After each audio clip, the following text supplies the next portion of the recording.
అందరికీ నమస్కారం.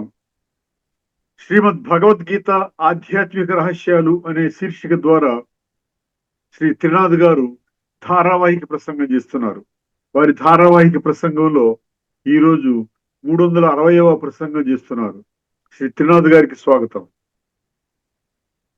శ్రీమద్ భగవద్గీత ఆధ్యాత్మిక రహస్యాలు ఈ యొక్క కార్యక్రమాన్ని వీక్షిస్తున్నటువంటి సోదర సోదరిమణులందరికీ కూడా హార్దిక స్వాగతం. నమస్కారం. మనం ధార్మికము ఆధ్యాత్మిక అన్న విషయాన్ని ప్రస్తావిస్తున్నాం. ముందుగా ప్రతి ఎపిసోడ్లో గత సుమారుగా 140 ఎపిసోడ్స్ నుంచి మనం చర్చిస్తున్నాం. ఈ మధ్యనే మనము యక్ష ప్రశ్నలు అంటే ధార్మికంలో కేవలము మనము చదువుతున్నాం, వింటున్నాం, పారాయణం చేస్తున్నాం, భజన చేస్తున్నాం, కీర్తిస్తున్నాం, కీర్తనలాగా పాడుకుంటున్నాం. అర్థమైందండి. కానీ ఏం చేయట్లేదు మనం దానిలో ఉన్నటువంటి తత్వాన్ని అర్థం చేసుకుని మన జీవితంలో దానిని అనుభవంలోకి తీసుకొని రావడం లేదు. ఇదే ముఖ్యంగా మనము ఈ విషయాన్నే మనం ఈ యొక్క ఆధ్యాత్మిక రహస్యాలు అనే కార్యక్రమం పెట్టుకున్నాం కదా భగవద్గీత యొక్క. ఇదే ముఖ్యమైనటువంటి ఈ విషయం మనం అర్థం చేసుకోవాలండి. ఎందుకంటే ఇన్ఫర్మేషన్ గ్యాదరింగ్ అని చెప్తుంటాను. చదవటం అంటే కొంత ఇన్ఫర్మేషన్ వచ్చింది, అర్థమైందండి. ఏమైనా పారాయణం చేసినా ఇన్ఫర్మేషన్ వచ్చింది, ఎవరైనా పెద్దవాళ్ళు చెప్పిన మాటలు విన్నా ఇన్ఫర్మేషన్ వచ్చింది. ఇన్ఫర్మేషన్ వచ్చింది, మంచి ఇన్ఫర్మేషన్ వచ్చింది. ఆ మంచి ఇన్ఫర్మేషన్ని మీరు వాడుకున్నారనుకోండి మీ జీవితం బాగుంది. అది తత్వం కూడా అర్థం. తత్వం అంటాడు, అది నీ కొరకే. తత్ అంటే అది, అది అంటే భగవంతుడు మాటలు. తత్ అంటే భగవంతుడు. భగవంతుడు ఎవరు? నీవాడు. భగవంతుడు నీ కొరకే. మనుషుల కొరకు కాకుండా ఉంటే ఎక్కడ పశువులు పక్షులకు చెప్తున్నాడు చెప్పండి. 850 కోట్ల మనుషుల కొరకే ఉద్దేశించబడినటువంటి. ఎందుకంటే పితాహమస్య జగత అన్నాడు కదా, నేను అందరికీ తండ్రినే. ముఖ్యంగా ఆ కోణంలోనే రకరకాల శాస్త్రాలు కూడా మీ దృష్టికి తీసుకుని వచ్చినట్లయితే మీకు అర్థమవుతుంది. ప్రతి శాస్త్రము కూడా అందులో ఉన్న తత్వాన్ని మనం అర్థం చేసుకున్నట్లయితే మన జీవితం బాగుపడుతుంది. లేకున్నట్లయితే కేవలం మీరు చూసారా, భౌతిక ప్రపంచంలో మీరు ధనాన్ని సేకరించుకుంటూ అకౌంట్లో వేసుకుంటూ వెళ్ళిపోతారనుకోండి. అలాగే వేసి ఇవాళ 1,00,000 రూపాయలు సంపాదించిన వేసుకోండి అకౌంట్లో, మళ్ళీ రేపు 1,00,000 రూపాయలు, అలాగే నెలకి ఇంకో 10 లక్షలు, 5 లక్షలు, 3 లక్షలు వేసుకుంటూ వెళ్ళిపోండి. ఒక 20 కోట్లు తయారవుతుంది బ్యాంకులో. అవన్నీ ఫిక్స్డ్ డిపాజిట్లు వేసేయండి. మీరు అక్కడ డ్రా చేయకండి. దాన్ని డ్రా చేయకుండా ఉంటే ఏంటి? ఏమీ లేని వాడి పరిస్థితి ఎలా ఉందో మీకు ఉండి డ్రా చేయకపోతే కూడా అదే పరిస్థితి. అర్థమైందండి. ముఖ్యంగా ఇది మాటి మాటికి ఎందుకు చెప్తున్నారు అంటే, మీరు క్యాజువల్గా విని ఏదో చెప్తున్నారు, యక్ష ప్రశ్నలు చెప్తున్నారు, ఉపనిషత్తులు చెప్తున్నారు, బాగా చెప్తున్నారు, దానివల్ల ఎటువంటి ఉపయోగం లేదు. అర్థమైందండి. నాకు ఉపయోగం ఉంటుంది, ఎందుకంటే నేను చెప్తున్నానంటే నాకు మళ్ళీ లోపలికి వెళ్తుంది, జ్ఞానం వెళ్తుంది కాబట్టి నాకు ఉపయోగం ఉంటుంది, మీకు ఉపయోగం లేదు. అందుకని అర్థం చేసుకోండి. బుద్ధినేత్రాన్ని తెలుసుకోవాలి. అంధవిశ్వాసంతో ఆధ్యాత్మిక జగత్తులో ఎటువంటి పురోగతి ఉండదు.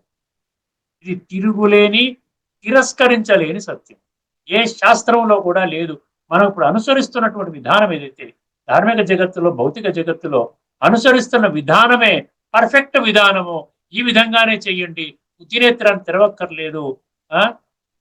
జీవితంలో ఆచరణకి ఎటువంటి ప్రాముఖ్యత ఇవ్వనవసరం లేదు అని ఎక్కడ ఈ భూమండలములో మనుషులకు అందుబాటులో ఉన్న ఏ ఒక్క ధార్మిక గ్రంథము కానీ శాస్త్రము కానీ ఎక్కడా కూడా ఆ విధంగా బహిర్గతం చేయబడలేదు.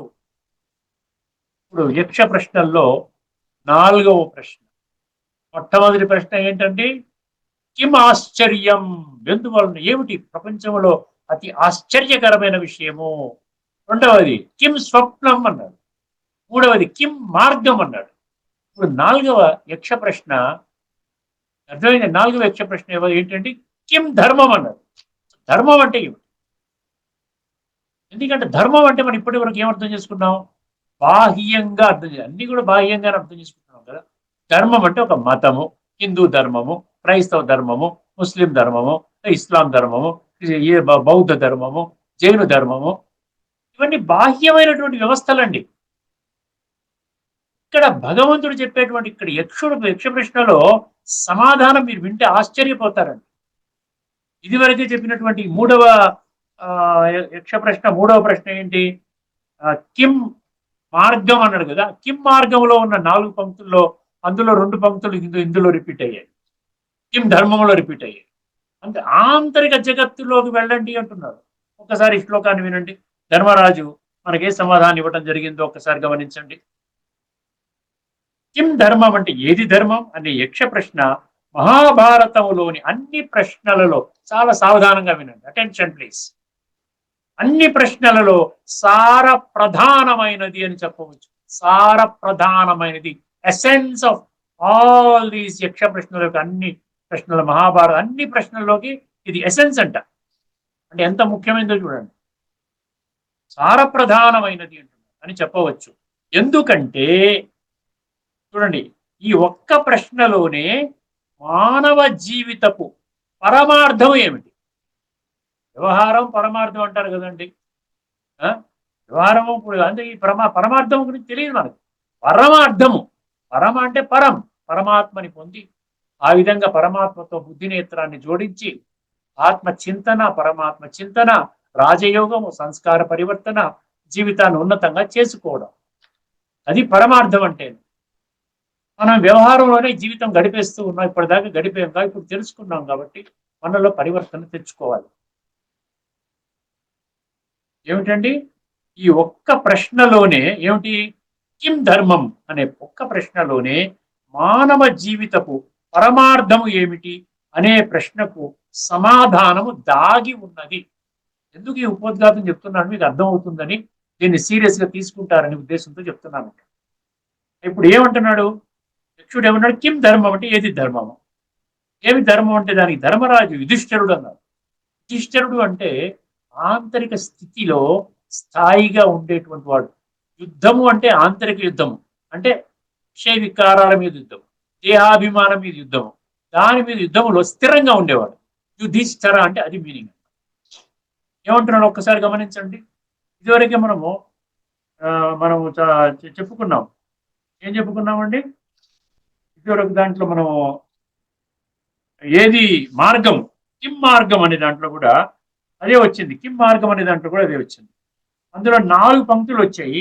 తర్క్యో అప్రతిష్ట శృతయో విభిన్న నాసౌ మునిర్యస్య అవచో ప్రతిష్టం. ఆ 2 పంక్తులు లేవు దీంట్లో. అదే మిగతా 3వ పంక్తి 4వ పంక్తి రిపీట్ అయింది. ఏమన్నాడు? ధర్మస్య తత్వం నిహితం గుహాయాం మహాజనో ఏన గతః స పంథాః. ఏమిటి మళ్ళీ రిపీట్ అయింది? నేను మళ్ళీ తర్జన చేసి డిస్కస్ చేసుకున్నాను. ఈ గూగుల్ వారితోనో వీటితో మనకు ఉన్నటువంటి ఏఐ టూల్స్తో నేను చేసుకుంటే దీనికి ఉన్నటువంటి ప్రాధాన్యత దృష్ట్యా ఇది ఆ విధంగా మళ్ళీ ఇదే వచ్చింది, కానీ ఇది డూప్లికేట్ కాదు అని అన్నాడు. ఈ మార్గం, ఇది ధర్మం అనేది తెలియాలి ప్రతి ఒక్కరికి అని అదే విషయాన్ని చెప్పాడు. ఇప్పుడు మనం చూడండి, ఒక్కసారి వినండి. ధర్మస్య తత్వం నిహితం గుహాయాం అన్నాడు. ధర్మస్య తత్వం నిహితం గుహాయం. ధర్మస్య అంటే ఏమిటి? మనం అనుకునే బాహ్య ధర్మాలు కాదు. ధర్మము అంటే ధారణ. ధర్మము అంటే ధారణ అంటే, ధర్మం అంటే ఆంతరిక జగత్తులో గుహాయాం. గుహాయం అంటే లోతులోకి వెళ్ళాలి. ఆంతరిక జగత్తులో బయట ఎంత దొరుకుతుంది? నేను హిందువులండి, మీరు ముస్లిం, మీరు క్రైస్తవులు, మీరు ఇది అది అది ఆ ధర్మం కాదు. దేహ ధర్మాలు కాదు. సర్వధర్మాన్ని పరిత్యజ్య మామేకం శరణం వ్రజ అన్నాడు చూసారా. ఇక్కడ ఆంతరిక జగత్తులో ఉన్నటువంటి గుహాయాం అంటే, నిహితం అంటే అందులో తత్వం అనేది ఆ లోపట ఉందంట, బయట లేదు. ధర్మస్య తత్వం నిహితం గుహాయాం. ఎవరు తెలుసుకుంటారట దీన్ని? మహాజనో ఏన గతః స పంథా. అంటే మార్గం. మహానుభావులు, మహాత్ములు అంటే ఆత్మజ్ఞానులు, ఆధ్యాత్మిక జ్ఞానులు అన్నమాట. ఆంతరిక జగత్తులో ప్రవేశించి ఆత్మ యొక్క అస్తిత్వాన్ని కనిపెట్టి ఆత్మలో భగవంతుడు నిక్షిప్తము చేసినటువంటి దివ్య గుణాలను అనుభవం చేసి, దివ్య గుణాలు చెప్పి శాంతి, సుఖము, ప్రేమ, ఆనందము, శక్తి, పవిత్రత ఇవన్నీ ఉన్నాయి కదా. ఈ గుణాల యొక్క అనుభూతిలో ఉండి ఆ అనుభూతి మార్గములో ప్రయాణము చేసే మార్గమే ధర్మ మార్గం అంటున్నారు. చాలా తీక్షణమైన విషయం. అందుకనే ఇది సారవంతమైనటువంటి విషయం అని చెప్తున్నాడు కదా. మహాజనోయన గత సంబంధాః. ధర్మం అనే విషయంలో ఇక్కడ ఏమి జాగ్రత్త వినండి. ధర్మం అనే విషయము బాహ్య పుస్తకాలలో, వాద ప్రతివాదాలలో వాద ప్రతివాదం చేసుకుంటూ ఉంటారు చూసారా, డిస్కషన్. మీరు అది అందులో ఉందండి, ఇది ఇందులో ఉంది, ఇది అదంతా బేస్డ్ అంటున్నాడు. ఎందుకంటే అదంతా బాహ్య చర్చ, ఆంతరికంగా వెళ్ళేటువంటి చర్చ కాదది. ఆత్మజ్ఞానాన్ని పొంది చర్చ చేసుకోవాలి మనం. అర్థమైందండి. అధ్యాత్మ జ్ఞాన నిత్యత్వం అన్నాడు కదా గీతలో 13వ అధ్యాయంలో 11వ శ్లోకంలో. బాహ్య పుస్తకాలలో వాద ప్రతివాదాలలో వేద పఠనములో దొరకదు, వేద పఠనములో కూడా దొరకదు అని రాశాడు. అది మన అంతరాత్మలో దాగి ఉన్న ఆత్మ సత్యము. సరే, ఆత్మ తన అసలు స్వరూపాన్ని గుర్తు చేసుకున్న క్షణములో అప్పుడు ఆ ధర్మం మేలుకుంటుందంట. ధర్మం అంటే ఏంటి? దివ్యత్వం, డివినిటీ, దైవత్వం అంటాం చూసారా, అదన్నమాట. ఇక్కడ మహాజనం అంటే ఏంటి? ఆత్మజ్ఞానం పొందిన ఆత్మలు. ఆత్మజ్ఞానం పొందిన ఆత్మలు అంటే వారే నిజమైన ధర్మరాజులు. వారు నడిచిన దారి రాజయోగ మార్గము, జ్ఞాన మార్గము అంటున్నాడు. పరమాత్మ బోధను స్వీకరించి ఆత్మస్మృతిలో స్థిరమైన వారు. ఎన్ని చెప్పాడు చూడండి, అన్ని రాసుకున్నాను పాయింట్స్ అన్ని కూడా. గుహ అంటే ఏం లేదు, గుహ అంటే హృదయాంతరములో ఉన్న ఆత్మజ్ఞాన కేంద్రమును, ఆత్మజ్ఞాన కేంద్రం భృకుటి అనమాట. ఆత్మజ్ఞాన కేంద్రమును, ఆ కేంద్రమును అంటే ధర్మము యొక్క మూలము మన హృదయము. మన హృదయము ఆ కేంద్రమును సూచిస్తుంది, మన హృదయం సూచిస్తుంది. హృదయం అంటే చెప్పాను, హృదయం అంటే ఫిజికల్ హార్ట్ కాదు, దివ్య బుద్ధి, డివైన్ ఇంటెలెక్ట్ అంటే బుద్ధి అంటే మన ఇదే ప్లేస్ అన్నమాట. అర్థమైందండి. ఇక్కడ ఏమన్నారు? బయట న్యాయంగా ప్రవర్తించడం మాత్రమే కాదు. బయట బాగానే ఉన్నానండి, అందరితో నీటిగా ఉన్నాను, ఎవరికి మోసం చేయట్లేదు, ఈ విధంగా కూడా కాదు. అది భౌతికంలోనే గడుపుతున్నారు. భౌతికంలో కూడా మీరు నీతి నిజాయితీగా మంచిగా ఉన్నారు, అది కాదంటున్నాడు. ఏమంటే బయట న్యాయంగా ప్రవర్తించడం మాత్రమే కాదు, లోపల కూడా పవిత్రత, నిష్కల్మత ఉండాలి, నిష్కపటత్వము ఉండాలి. కపటత్వంతో ఉన్న మోసం ఇవన్నీ ఉండకూడదు. ధర్మం అంటే మతము కాదు, రిలీజియన్ కాదు, ఇది ఆత్మ యొక్క సహజ స్వభావము, inherent nature of the soul అన్నాడు. ప్రపంచంలో ఎన్నో మతాలు ఉన్నాయి, హిందూ, ముస్లిం, క్రిస్టియన్, బుద్ధిజం, కానీ ఇవంతా బాహ్య వ్యవస్థలు. ఆత్మ యొక్క అంతర ధర్మము కాదు, ఆత్మ యొక్క అంతర్ధర్మం కాదు. నేను హిందువులని చెప్పుకుంటే ఇది బాహ్య వ్యవస్థ. హిందువు అని చెప్పుకోవడం కాదు, హిందూ ధర్మం యొక్క గుణాలు, శక్తుల్ని మనము జీవితంలో ఎంతవరకు ఆచరిస్తున్నాము అనేది అక్కడ మనం ముఖ్యం అన్నమాట. అర్థమైందండి. అందువల్ల అది బాహ్య వ్యవస్థ అని చెప్పాడు.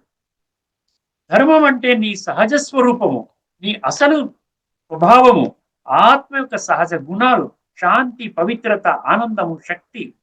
అర్థమైందండి. ప్రేమ మొదలైన ఈ గుణాలను మర్చిపోయి వికారాల ప్రభావంలోకి జారిపోవడమే.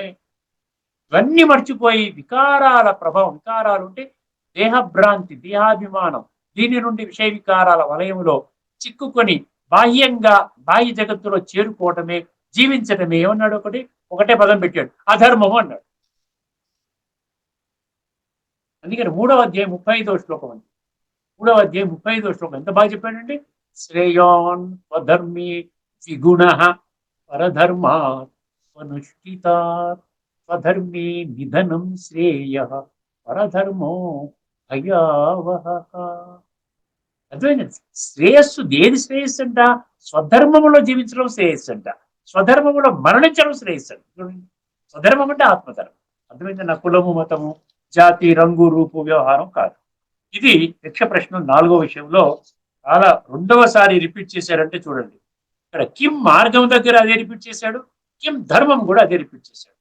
తర్వాత మరొక యక్ష ప్రశ్న మనం తదుపరి ఎపిసోడ్లో చర్చించుకుందామండి.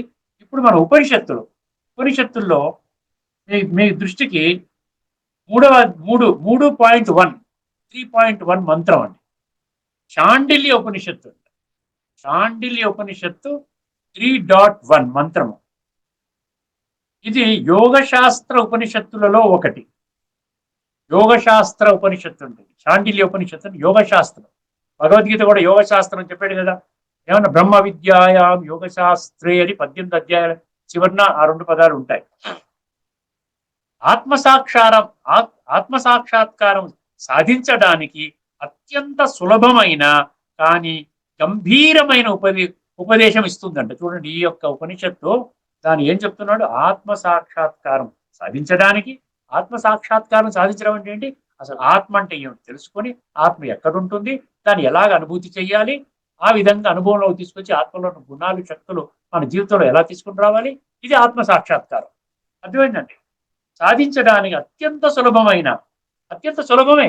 అనన్య చేతా సతతం యో మాం స్మరతి నిత్యశః తస్యాహం సులభ పార్థ నిత్యయుక్తస్య యోగిన 8వ అధ్యాయంలోని 14వ శ్లోకం. జాగ్రత్తగా వినండి. ఏమన్నాడు? చాలా సులభమైన, అత్యంత సులభమైన కానీ గంభీరమైన ఉపదేశం ఇస్తుంది అంటున్నాడు.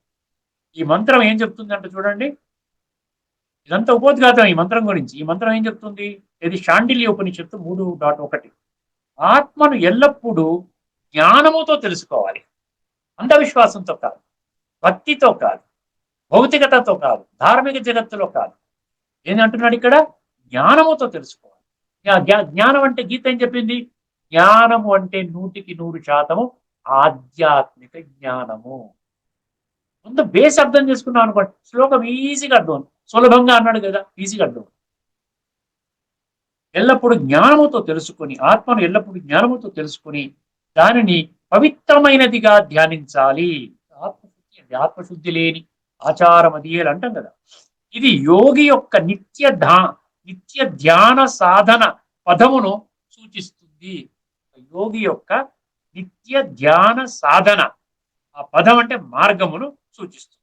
ఇప్పుడు ఆ 4 పంక్తుల శ్లోకం చెప్తాను, జాగ్రత్తగా వినండి. ఆత్మానం సతతము జ్ఞాత్వా. చాలా సులభం అండి. ఇప్పటికీ ఆ పదాలన్నీ సంస్కృత పదాలు ఇలా చదువుకుంటూ పోయామనుకోండి, సంస్కృతం తెలుగులాగా అర్థమవుతుంది. ఇక్కడేమన్నాడు? ఆత్మానం సతతం జ్ఞాత్వా. జ్ఞాత్వా అంటే తెలుసుకోవడం, ఆత్మానం అంటే ఆత్మని, ఆత్మ యొక్క ఉనికిని, సతతం అంటే ఎల్లప్పుడూ, నిరంతరము. శుద్ధం ధ్యానయేత్ సదా ముని. శుద్ధం ధ్యానయేత్ సదా ముని. ఏకం నిత్యం విమలం సర్వవ్యాపినం అవ్యయం. మొదటి పంక్తి ఏం చెప్తుంది చూడండి. ఆత్మానం సతతం జ్ఞాత్వా. దీని అర్థం చూడండి, అర్థము భావం. ఆత్మానం సతతం జ్ఞాత్వా అంటే ఎప్పుడు ఆత్మను తన నిజస్వరూపంగా తెలుసుకోవాలి. అంటే ఏమిచ్చాడు? బ్రాకెట్లు ఏమిచ్చాడు? నేను శరీరము కాదు, ఆత్మను. భగవద్గీత చెప్పిన విషయమే ఇక్కడ వచ్చింది. అందుకని గీతోపనిషత్సు అంటాడు. గీత అనేది ఉపనిషత్తుల సారము, ఉపనిషత్తులు అనేది వేదాల సారము, మొత్తం సర్వశాస్త్రాల సారం శ్రీమద్ భగవద్గీత. ఎప్పుడు ఆత్మను తన నిజస్వరూపంగా తెలుసుకోవాలి. నేను శరీరము కాదు, ఆత్మనే. భావం ఏంటండి? జ్ఞానం అనేది కేవలం మేధస్సులో ఉండే విషయం కాదు. చాలా తెలివితేటలో ఉంటాం, చాలా మామూలుగా బయట కూడా దైహిక భ్రాంతిలో కూడా చాలా తెలివిని ప్రదర్శిస్తాం. మన ఉద్యోగంలో, వ్యాపారంలో, డబ్బు సంపాదించుకోవడంలో, పిల్లల్ని ఏ విధంగా చదివించుకోవాలి, ఏ కాలేజీలో పెట్టాలి, ఎటువంటి వస్త్రాలు వేసుకోవాలి, ఎటువంటి భోజనం, ఏ హోటల్కి వెళ్ళి తినాలి, ఇవన్నింటిలో తెలివితేటలు ఉపయోగిస్తాం. అది కాదంట. జ్ఞానం అనేది కేవలం మేధస్సులో ఉండే విషయం కాదు. దీనిని నిరంతరము స్మృతిగా ఉంచుకోవాలి. అంటే ఆత్మ యొక్క ఉనికి, పరమాత్మ యొక్క ఉనికి, స్మృతి అంటే రాజయోగం. ఈ విషయం తెలుసుకోవడంలో మనం తెలివితేటలు వాడాలి. అంటే బుద్ధినేత్రాన్ని తెలుసుకోవాలి. అదే ఆత్మస్మృతి స్థితి. అదే ఆత్మస్మృతి స్థితి లేదా సోల్ కాన్షియస్నెస్ స్థితి అని ఇంగ్లీష్లో ఇచ్చాడు. రెండో పంక్తి అండి. ఇది రెండో పంక్తి కాదు, సతతం జ్ఞాత్వ అనే పదం ఒకటి ఇచ్చారు సార్. సతతం జ్ఞాత్వ అనేది ముఖ్యం. మొదటి పంక్తిలోనే దేహస్మృతిని విడిచి ఆత్మస్మృతిలో స్థిరంగా ఉండడం. సతతం జ్ఞాత్వ అంటే ఇది, దేహస్మృతిని విడిచి ఆత్మస్మృతిలో స్థిరంగా ఉండడం. ఇప్పుడు రెండవ పంక్తి, శుద్ధం ధ్యానయే సదా ముని అన్నాడు. ముని అంటే ఒక యోగి అండి. ముని అంటే మౌనంలో ఉండేవాడు. మౌనంలో ఉండడం అంటే ఏంటి? ఆత్మ యొక్క జ్ఞానములో ఉండేవాడు, ఆత్మ అనుభూతిలో ఉండేవాడు. ఆత్మకి శబ్దం ఏమైనా ఉందా? ఆత్మ సౌండ్ చేయదండి. శరీరం వచ్చిన తర్వాత సౌండ్. అందుకనే సైలెన్స్ ఈజ్ గోల్డెన్ అన్నారు, స్పీచ్ ఈజ్ సిల్వర్ అన్నారు. ఆంతరిక జగత్తులో వెళ్ళిపోయి ఆ గుణాలు, శక్తులను అనుభవం చేసుకుంటూ పరమాత్మని గుర్తు చేసుకుని, ఆ విధంగా పరమాత్మ నుండి దివ్యత్వాన్ని, దైవత్వాన్ని, ఆ గుణాలు, శక్తుల్ని తీసుకుని ఆ యొక్క మార్గంలో, కాలచక్రంలో ఈ విధంగా నేనే సత్యయుగంలో ఉన్నాను, తర్వాత మెల్లిగా ఇన్ని జన్మలు తీసుకుని త్రేతాలోకి వచ్చాను, తర్వాత ఎన్ని జన్మలు తీసుకుని మళ్ళీ ద్వాపరంలోకి వచ్చాను, ద్వాపరంలో కళలన్నీ పడిపోయాయి, దేహభ్రాంతిలో వచ్చాను, మళ్ళీ నేను కలియుగంలోకి వచ్చాను. ఈ విధంగా దైహిక భ్రాంతిలో 100% వచ్చి విషయ వికారాల వలయంలో చిక్కుకొని ఈ యొక్క నీచ నికృష్ట భ్రష్ట దుష్ట పాపకర్మల ద్వారా ఆత్మలో ఉన్న ఆత్మ బాగా కుళ్ళబెట్టుకున్నాను. ఇప్పుడు పరమాత్మ వచ్చి మళ్ళీ ఈ సైకిల్ చక్రం యొక్క కాలచక్రం జ్ఞానం అంతా చెప్పి బాగు చేస్తున్నాడు. ఇదనమాట. ఇదంతా మనకి జ్ఞానంలో వస్తుంది. శుద్ధం ధ్యానయే సదా. ముని అంటే ముని యొక్క లక్షణం. యోగి ఎల్లప్పుడూ, అక్కడ ముని అన్నట్టు సరే మీనింగ్ లేవిచ్చాడు. యోగి ఎల్లప్పుడూ ఆ పవిత్రమైన ఆత్మను ధ్యానించాలి. ఆ పవిత్రమైనటువంటి ఆత్మని, అంటే దీని మీద ఫోకస్ కోసం టైం తీసుకోవాలి. టైం లేదంటే మనని మనం పాడు చేసుకుంటున్నాం. భావం ఏమన్నాడండి, ధ్యానం అనేది కేవలం కూర్చుని మౌనంగా ఉండడము కాదు. మౌనంగా ఉండడం అంటే ఏంటి కాదు కదా. ఏమన్నారు, silence is not absence of sound but stillness of the mind అన్నాడు. మనస్సులో ఎటువంటి చెడు విషయ వికారాలు, ఆలోచనలు, నెగిటివ్ సంకల్పాలు, వాడు చెత్తవాడు, వీడు చెత్తవాడు, వాడు పనికిరాని వాడు, ఇటువంటి ఆలోచనలన్నీ తొలగించుకొని శుద్ధ చైతన్య స్థితిలో ఆ విధంగా ఉండడం అనమాట భగవంతుడు చెప్తున్న విషయం. శుద్ధ ధ్యాన ఏమన్నాడు, ధ్యానం అనేది కేవలం కూర్చుని మౌనంగా ఉండడం కాదు. చిత్తం ఎక్కడ ఉందో ధ్యానం అక్కడే ఉంటుంది. అర్థమైందండి. చిత్తం ఎక్కడ ఉంది, చిత్తం పరమాత్మ మీద ఉంది అనుకోండి. చిత్తం అంటే మనసు, మనసు పరమాత్మ మీద ఉంటే పరమాత్మ యొక్క స్మృతిలో ఉంటుంది. మాం ఏకం శరణం ప్రజ అన్నాడు కదా. అదేంటండి, అదేనమాట చిత్తం. నష్టో మోహ స్మృతిర్లబ్ధ అంటాడు ఆ లాస్ట్ 18వ అధ్యాయంలో 73వ శ్లోకం. ఆత్మస్మృతిలో స్థిరంగా ఉండటం ద్వారానే మనసు పవిత్రం అవుతుంది. ఎంతవరకు మీరు ఆత్మిక స్థితిలో పరమాత్మతో, పరమాత్మ యొక్క స్మృతిలో కనెక్ట్ అయి ఉంటేనే ఆత్మశుద్ధి అవుతుంది. ఆత్మశుద్ధి అవుతుంది. ఎలా తెలుస్తుంది ఆత్మశుద్ధి అయినట్టు?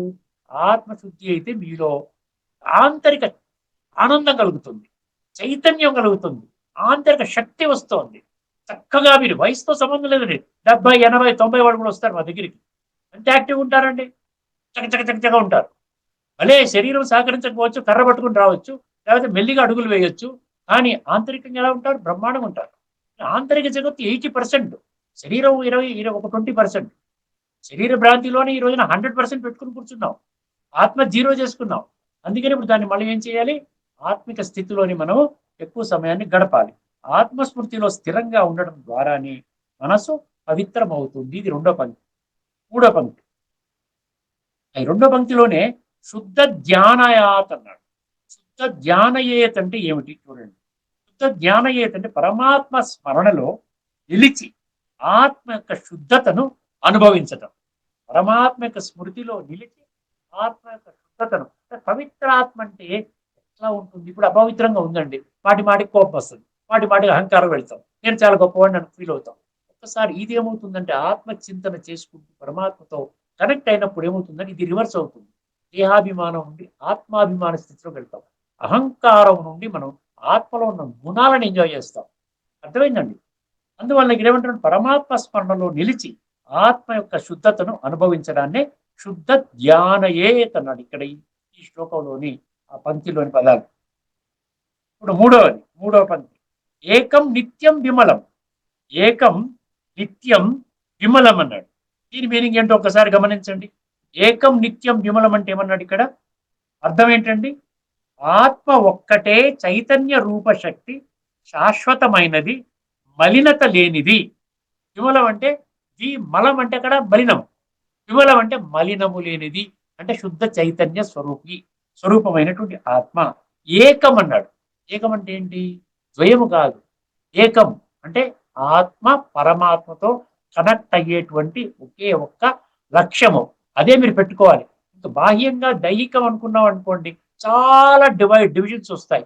నా వాళ్ళు, పరాయి వాళ్ళు, కులము, మతము, జాతి, రంగు, రూపు, ఉన్నవాడు, లేనివాడు, వర్ణం, వర్గం, భాష, దేశం, రకరకాల కాంబినేషన్స్ లో విడిపోతుంటాం. మన వాళ్ళు అంటే ఒక రకంగా ఉంటాం, పరాయి వాడైతే ఇంకొక రకంగా ఉంటాం.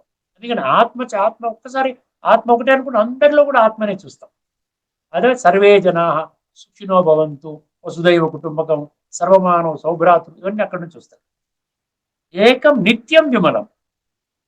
అర్థమైంది, నిత్యం విమలం. అక్కడ సతతం అన్నాడు ఒక దగ్గర మొదటి పంక్తిలో, ఇక్కడ నిత్యం అంటున్నాడు. అర్థం ఏంటండి, ఆత్మ ఒక్కటే చైతన్య రూప శక్తి, శాశ్వతమైనది, మలినత లేనిది.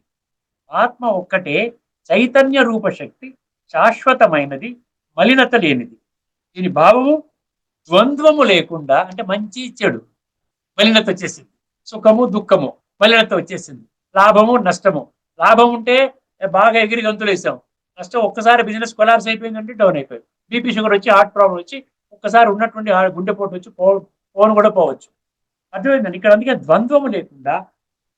ద్వంద్వము లేకుండా ఉన్న నిత్య చైతన్యమే ఆత్మ. సరే, మనం అనుకుంటాం ఏదో ఉపనిషత్తుల్లో ఏదో డైరెక్షన్ లో చెప్తున్నారు, ఏదేదో చెప్తున్నారు, ఇక్కడ గీతలో వీళ్ళు వేరే మార్గంలో చెప్తున్నారు. వీరెవరండి? ఎవరు ఎక్కడ వినలేదండి. మనం ఎప్పుడు విన్నది కురుక్షేత్రము, యుద్ధము, కృష్ణుడు, అర్జునుడు, కౌరవులు, పాండవులు, ధృతరాష్ట్రుడు, సంజయుడు, ఇదే కదా మనం విన్నాము. ఇక్కడ ఏంటి ఈ విధంగా చెప్తున్నారేంటి వీళ్ళు అని అపోహలు పడతారు. ఇప్పుడు మనం సుమారుగా 400 శ్లోకాలు కవర్ చేసాం. ఉపనిషత్తుల్లో కూడా ఒక 20 శ్లోకాలు కవర్ చేసాం. ఇప్పుడు యక్ష ప్రశ్నలు కూడా ఎన్ని ఉంటే అన్ని ప్రశ్నలకి ఆన్సర్ నేను డిస్కస్ చేస్తాను. అర్థమైంది? నాకు కూడా జ్ఞానం వస్తుంది, ఎందుకంటే ఇంతకుముందు టచ్ చేయలేదు నేను. ఉపనిషత్తులు కూడా ఇంతకుముందు టచ్ చేయలేదు. ముఖ్యంగా తెలుసుకోవాల్సింది సర్వశాస్త్రమయి శిరోమణి శ్రీమద్ భగవద్గీత. ఎందుకన్నారు ఆవిడ? ఇప్పుడు రేపు December 1st గీతా జయంతి. వీలైతే కురుక్షేత్రం వెళ్లాల్సిన అవసరం కూడా వస్తుంది. అర్థమైందండి? December 1st గీతా జయంతి. వాళ్ళు 15 రోజులు సెలబ్రేషన్స్ పెడతారు.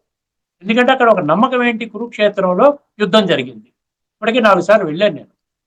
అర్థమైందండి? ఆలోచించండి, మనం ఒక మూఢత్వాన్ని నుంచి బయటికి రావాలి. అందుకని 7వ అధ్యాయం 3వ శ్లోకంలో ఏం చెప్పేశాడు? కొద్ది మంది మాత్రమే మూఢత్వం నుంచి బయటకు వస్తారు. మూఢత్వము, మూర్ఖత్వంలోంచి, దేహభ్రాంతిలోంచి బయటకు వచ్చి స్వయాన్ని ఆత్మగా అనుభవం చేసుకొని సర్వాత్మలకి తండ్రి అయిన పరమాత్మతో బుద్ధి యోగాన్ని జోడించి సంస్కార పరివర్తన చేసుకొని వర్తమాన జన్మలో హాయిగా ఉంటారు, చక్కగా మంచి సంబంధాలతో ఉంటారు. ఎవరి పట్ల ద్వేషము, రాగము ఇవన్నీ లేకుండా చక్కగా ఒక ఆత్మ భాయి భాయి అంటారు చూసారా? ఎలా భాయి భాయి? హిందూ, ముస్లిం, సిక్, ఇసాయి ఆపస్మే భాయి భాయి అంటారు. ఎందుకు వచ్చింది భాయి భాయి? ఎలా వస్తుంది? ఆత్మపరంగా భాయి భాయి. శరీరపరంగా కొట్టుకుంటున్నాం కదా. మీరు క్రిస్టియన్స్, మీ ఫిలాసఫీ బాగోదండి, మీరు ఏదో సండే ఒక రోజే పూజ చేసుకుంటారు, మేము ప్రతిరోజు పూజ చేస్తాం, మేము చాలా గొప్పవాళ్ళమండి. ఇట్లా డివిజన్స్ అన్ని వచ్చేస్తున్నాయి. మళ్ళీ చెప్పడం మాత్రం హిందూ, ముస్లిం, సిక్కు, ఇసాయి ఆపస్మే భాయి భాయి. అంటే ఆధ్యాత్మిక జ్ఞానం మనం ఆ దృష్టికోణంలో అర్థం చేసుకున్నప్పుడు మాత్రమే ఇవన్నీ విషయాలు అర్థమవుతాయి. ఇప్పుడు ఉపనిషత్తులు ఎందుకు అర్థమవుతున్నాయి మనకి? ఇదివరకు మీకు అర్థమైనది నాకు కూడా అర్థం అవ్వలేదు. నేను వినుంటారు, మంత్రాలు చెప్పడాలు అటకటకటే చదివిస్తారు, సంస్కృతంలో మంత్రాలు చదివేస్తారు, చక్కగా బట్టి చదివేస్తారు. దానివల్ల మనకి ఏం ఉపయోగమైంది? నేనేం చెయ్యాలి? ఆ ఉపనిషత్తుల్లో శాస్త్రం ఏం చెప్పింది? నన్ను ఏ మార్గంలో నడమంది? ఏ మార్గాన్ని విడిచిపెట్టమన్నది? ఇవేమి మనకు తెలియలేదు కదా. ఉపనిషత్తు వినలేదా? వేదాలు వినలేదా? ఎక్కడైనా యజ్ఞాలు అక్కడికి చేసిన వెళ్తుంటే గొప్పగా మైకుల్లో పెట్టి మంత్రాలు చదువుతారు కదా. ఇప్పుడు భగవంతుడు ఏమంటున్నాడు?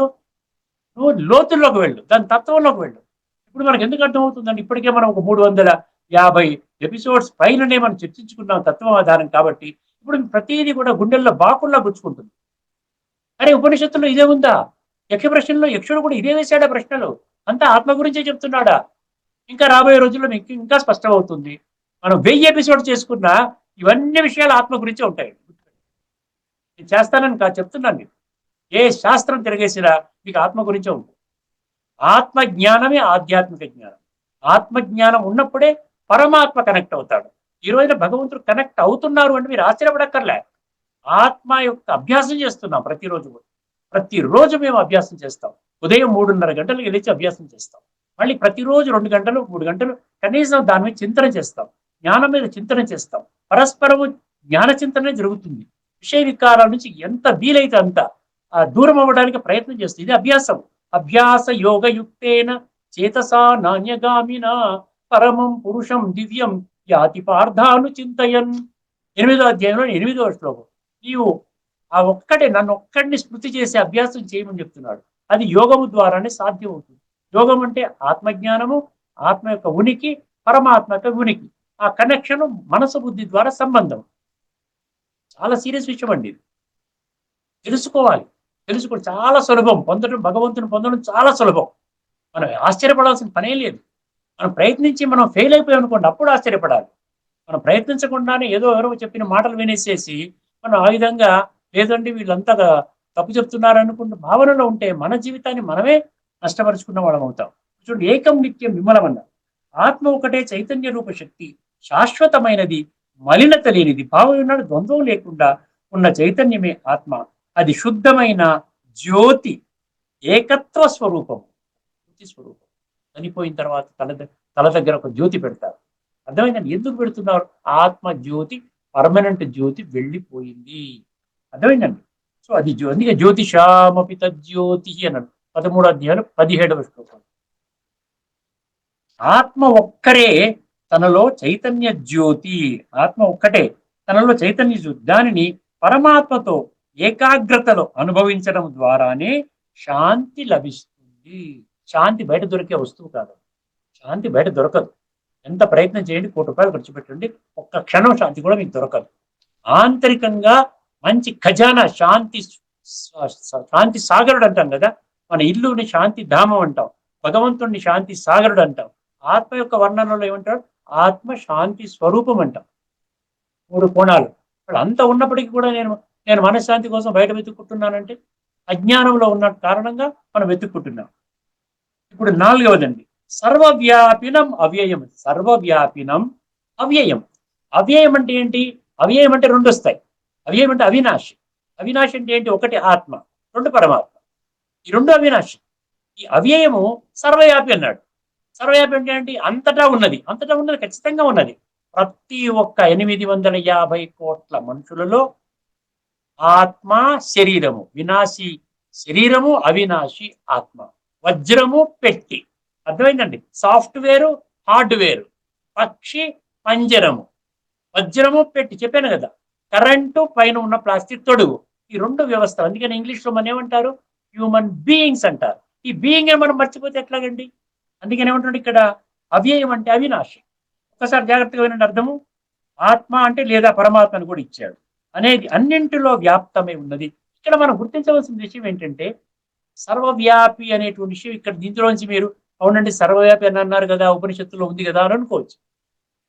ఇక్కడ మన తత్వం ఏం చెప్తుందంటే పరమాత్మ సర్వవ్యాపి కాదు, ఆత్మ సర్వవ్యాపి. ఆ ఆత్మని ఉనికిని అనుభవం చేస్తే పరమాత్మని గుర్తించాలి. అందుకని పరమాత్మ కూడా సర్వవ్యాపి. అర్థమైందండి? పరమాత్మ ఏ విధంగా సర్వవ్యాపి అర్థం చేసుకోవాలి. ఆత్మ సర్వవ్యాపి, పరమాత్మ సర్వవ్యాపి. ఎలా పరమాత్మ సర్వవ్యాపి? ఆత్మ యొక్క ఉనికిలోకి వస్తే ఖచ్చితంగా పరమాత్మ కిరణాలు మీలో ప్రవహిస్తాయి. మీరు పరమాత్మ తత్వాన్ని మీరు అనుభూతి చేస్తారు, అనుభవం చేస్తారు. అది అన్నమాట. అర్థం ఏంటంటే ఆత్మ లేదా పరమాత్మ అనేది అన్నింటిలో వ్యాప్తమై ఉంది. దానిని ఎటువంటి మార్పు, నాశనము తాకలేవు. చూసారా? భావం ఏంటి? చైతన్యం నిత్యమైనది, అది రూపరహితము. చూసారా? దైహికం కాదు, దైహిక రూపం లేదు, మార్పు లేనిది. ఆత్మ శరీరానికి మార్పు ఉంది, బాల్యము, యవ్వనము, వృద్ధాప్యము ఇవన్నీ ఉన్నాయి. కానీ ఆత్మకి మార్పు ఉందా? పండు ముసలి వాడిలో పెద్ద ఆత్మ ఉంటుంది, పుట్టిన వాడిలో చిన్న ఆత్మ ఉంటుందని ఉంటుందేమైనా? అలాగే ఉండదు. మార్పు లేనిది, అదే సత్యము, అదే జీవనాధారము. పరమాత్మతో యోగ స్మరణ ద్వారా, పరమాత్మతో యోగ స్మరణ ద్వారా ఆత్మకు పరమానందము అనుభూతి అవుతుంది. పరమానంద అనుభవం అన్నారు. ఇప్పుడు దీని యొక్క సారాంశం తెలుసుకొని మనము ముందుకు వెళదామండి. ఈ ఎపిసోడ్ని మనం ముగించుకుందాము సమయాన్ని దృష్టిలో పెట్టుకుని. దీన్ని మనము భగవద్గీత శ్లోకాన్ని తదుపరి ఎపిసోడ్లో తెలుసుకుందాం. ఈ యొక్క శాండిల్య ఉపనిషత్తు చూసారు ఎంత పవర్ఫుల్ గా ఉందో, సారవంతమైనటువంటి అంటున్నాడు. చూసారా? శాండిల్య ఉపనిషత్తు 3.1 ఏమన్నాడండి ఇక్కడ? దీనికి ఏమన్నాడు? ఆత్మ సాక్షాత్కారం సాధించడానికి అత్యంత సులభమైన కానీ గంభీరమైన ఉపదేశము ఈ శ్లోకము. ఏంటి? ఈ శాండిల్య ఉపనిషత్తు 3.1 మంత్రం ఇస్తుంది. సారాంశాన్ని గమనించండి ఒకసారి.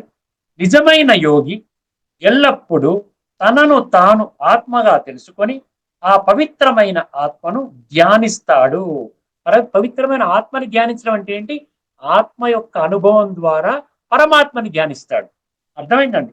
ఆత్మ శాశ్వతము, ఏకస్వరూపము, మలినత లేనిది, సర్వవ్యాపి, నశించని చైతన్య జ్యోతి స్వరూపము. ఆత్మ స్మరణలో స్థిరమైన వాడు శాంతి, పవిత్రత, విముక్తి స్థితిని అనుభవిస్తాడు. ఇదే ఆత్మ సాక్షాత్కారము. ఏమన్నాడు? 4 స్టెప్స్ చెప్పాడండి. 1 జ్ఞానము, 2వది యోగం. యోగం అంటే స్మరణ, పరమాత్మతో పరమాత్మని స్మృతి చేయటం. ఈ జ్ఞానము, యోగము తర్వాత 3వ స్టెప్ ఏం చెప్పండి? అనుభవం. ఎప్పుడైతే స్మరణ స్మృతి చేస్తూ ఉంటామో ఆ గుణాలు, శక్తులు మనలో వచ్చినప్పుడు ఒక అలౌకిక ఆంతరిక ఆనందం మీకు జనరేట్ అవుతుంది అనమాట. మీ ఆంతరిక స్థితిలో స్మరణ అనుభవం. తర్వాత ఏమవుతుంది, ముక్తి అంటే విముక్తి అంటే ఏంటి? ఈ శరీరము ఆత్మ రెండు వేరు వేరు అని తెలుసుకున్నప్పుడు మనం ఎప్పుడు కావాలంటే అప్పుడు సమయం దొరికినప్పుడు అలాగా ఆత్మ పరమాత్మ పరంధామంలో ఉంటాడు. ఆత్మ కూడా ఒరిజినల్ పరంధామంలో ఉంటుంది. సో యోగ మార్గంలో పరమాత్మతో నిత్యము మనం ఎక్కువ సమయం మనం గడుపుకోవచ్చు.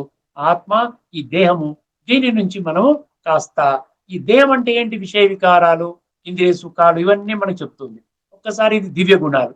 ఆత్మ యొక్క అనుభూతిని మనం పర్సంటేజ్ పెంచుకున్నాం అనుకోండి, టు దట్ ఎక్స్టెంట్ మనకి ఏమవుతుందంటే దేహాభిమానము మీద తగ్గుతుంది అనమాట. ఆత్మాభిమానం పెరుగుతుంది, దేహాభిమానం తగ్గుతుంది. ఇది మనం అభ్యాసం చేయాలన్నమాట. అర్థమైందండి? ఇది మనం తెలుసుకున్నటువంటి శాండిల్య ఉపనిషత్తు 3.1 ఈ మంత్రం యొక్క ఉపనిషత్తు. ఇప్పుడు సమయాన్ని దృష్టిలో పెట్టుకుని ఎపిసోడ్ ఇక్కడే ముగిస్తున్నామండి. తదుపరి ఎపిసోడ్ లో మనము భగవద్గీతలోని కాలచక్ర రహస్యాలు చెప్పుకుంటున్నాం కదండి. మనం ఆ యొక్క శ్లోకాన్ని మనం తీసుకుందాం. మరొక అద్భుతమైన శ్లోకాన్ని మనం తీసుకుందాం. అదేవిధంగా యక్ష ప్రశ్నలోని 5వ ప్రశ్న తీసుకుందాము. సమయాన్ని దృష్టిలో పెట్టుకున్న ఉపనిషత్తులోని మరొక శ్లోకాన్ని కూడా మనం తీసుకుందాం. అర్థమైందండి? అంతవరకు సెలవు. అందరికీ నమస్కారం. లోకా సమస్త సుఖినో భవంతు. ఓం శాంతి. శ్రీమద్ భగవద్గీత ఆధ్యాత్మిక రహస్యాలు, వాటి తాత్విక సారాన్ని మనకు సవివరంగా విశ్లేషించారు శ్రీ త్రినాథ్ గారు. వారికి ధన్యవాదాలు. నమస్కారం.